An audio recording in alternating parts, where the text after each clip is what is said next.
जिसकी जात का पता नहीं वो गन्ना की बात करता है।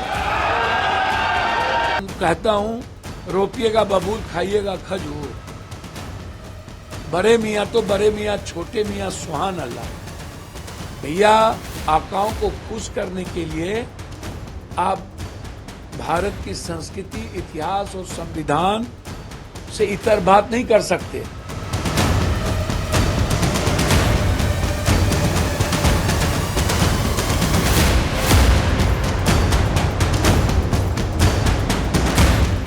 ये राहुल गांधी को गाली नहीं है, समाज के गरीबों को, कमजोरों को, वंचितों को गाली है।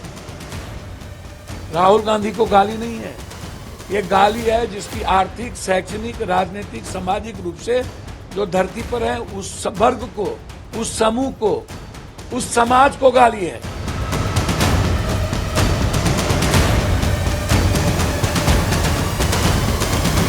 एक बात तो समझिए कि अनुराग जी कटोरे में दूध, सोना के चांदी में, उनको गरीब, कमजोर और इस देश के सामाजिक आर्थिक चीजों के बारे में क्या पता। वो हिमाचल के हालात क्या हैं, हिमाचल की परिस्थितियां क्या, उसको उनको नहीं पता हिमाचल के बारे में, हिमाचल की आर्थिक सामाजिक बारे में नहीं पता। अच्छा, दूसरी बात, सबसे बड़ी बात है कि जाति तो थी नहीं, जाति तो शंकराचार्य के बाद स्थापित हुई। कृष्ण के काल में भी यदि 5 भाई थे तो युधिष्ठिर ब्राह्मणो जानति ब्राह्मणम, और अर्जुन क्षत्रिय है, नकुल सहदेव वैश्य और शूद्र थे, तो जाति तब भी नहीं थी। और ऐसे ही हमेशा इस दुनिया में जब जब समाज के गरीब, कमजोरों और न्याय की बात हुई है, तब तब कभी शिव को जहर पीना पड़ा, कभी वाल्मीकि, कभी बुद्ध को, कभी नानक को, कभी कबीर को, कभी सुकरात को, कभी कृष्ण को, कभी राम को घर छोड़ना पड़ा।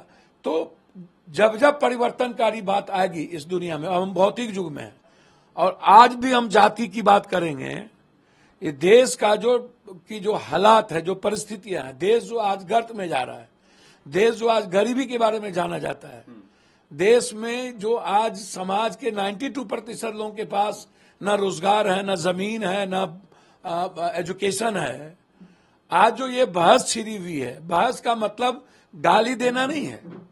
तो जब जब आप बात करिए मूलवासी आदिवासी का, बात करिए भगवान बिरसा मुंडा के काल के सनातनी का, बात करना हो तो आप आदिवासी के सामाजिक स्तर की बात करिए, उसको आप उत्थान की बात करिए, ट्वीट वहां करिए। तो मैं वही कह रहा हूं, वहीं आ रहा हूं कि आप हमको जिसकी जितनी जनसंख्या उतनी भागीदारी, ये बात तो कबीर ने भी किया, बीपी सिंह जी ने तो मंडल कमीशन लागू किया, तो क्षत्रिय समाज के भी बीच वो तिनकैया हो गए। पिछड़ों भी आज तक जो सम्मान देना चाहिए बीपी सिंह को नहीं दे रहा है। तो हमेशा जब भी कोई सामाजिक परिवर्तन आया है, उसमें ऊंची जात के सामाजिक लोगों की भूमिका सबसे ऊपर रही है, आप इसको समझिए। और कभी जाति नहीं पूछी गई और टाइटल नहीं लगाया गया और टाइटल की बात नहीं हुई। आप जाति कैसे पूछेंगे या टाइटल की बात कैसे करेंगे?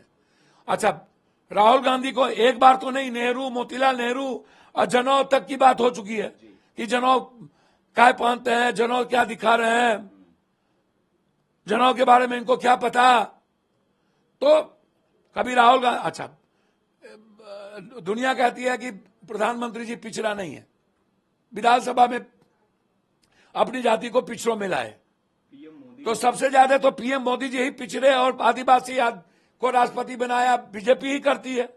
तो जब आप जाति ज्यादा करते हैं तो आप जाति जनगणना से भाग क्यों रहे हैं?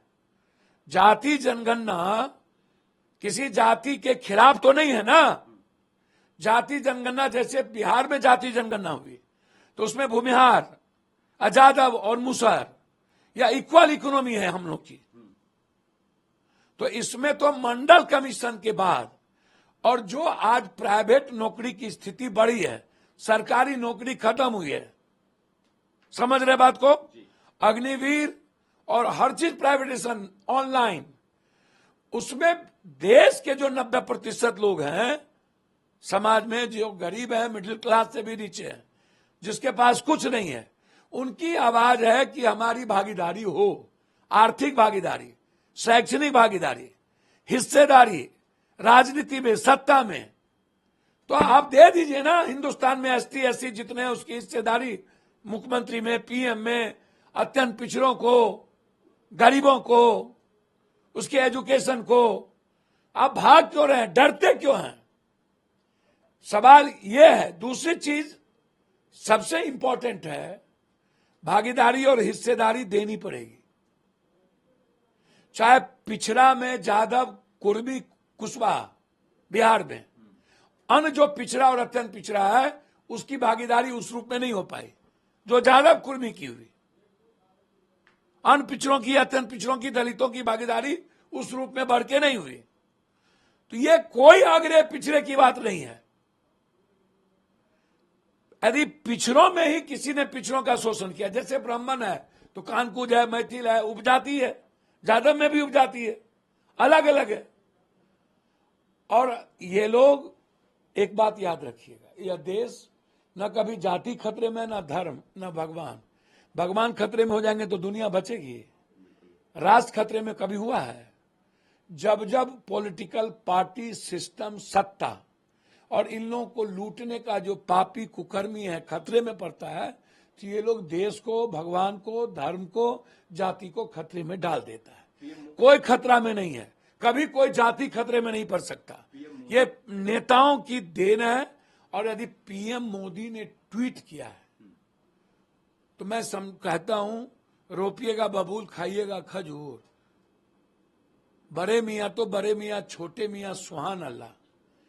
भैया, आकाओं को खुश करने के लिए आप भारत की संस्कृति, इतिहास और संविधान से इतर बात नहीं कर सकते। और जब सदन में स्पंज हो गया, उसको ट्वीट नहीं किया जा सकता। और यदि गलत को स्थापित करेंगे पीएम की कुर्सी के द्वारा, तो आने वाला पीढ़ी कभी भी क्रिएटिव नहीं होगा, वो निगेटिविटी की ओर जाएगा और समाज नफरत में टूट जाएगा, गलत दिशा की ओर जाएगा। और ये राहुल गांधी को गाली नहीं है, समाज के गरीबों को, कमजोरों को, वंचितों को गाली है। राहुल गांधी को गाली नहीं है, ये गाली है जिसकी आर्थिक, शैक्षणिक, राजनीतिक, सामाजिक रूप से जो धरती पर है उस वर्ग को, उस समूह को, उस समाज को गाली है। राहुल गांधी तो गाली सुनते ही रहते हैं, उस पर कौन बहस है? इस देश के 90%, 92% लोग के खिलाफ है वो आवाज। और ये ट्वीट सही नहीं है। सदन के स्पीच को स्पंज करने के बाद ट्वीट करना की बार बार सुनी जानी चाहिए, मुझे लगता है कि गलत परंपराओं का इतिहास बन जाएगा।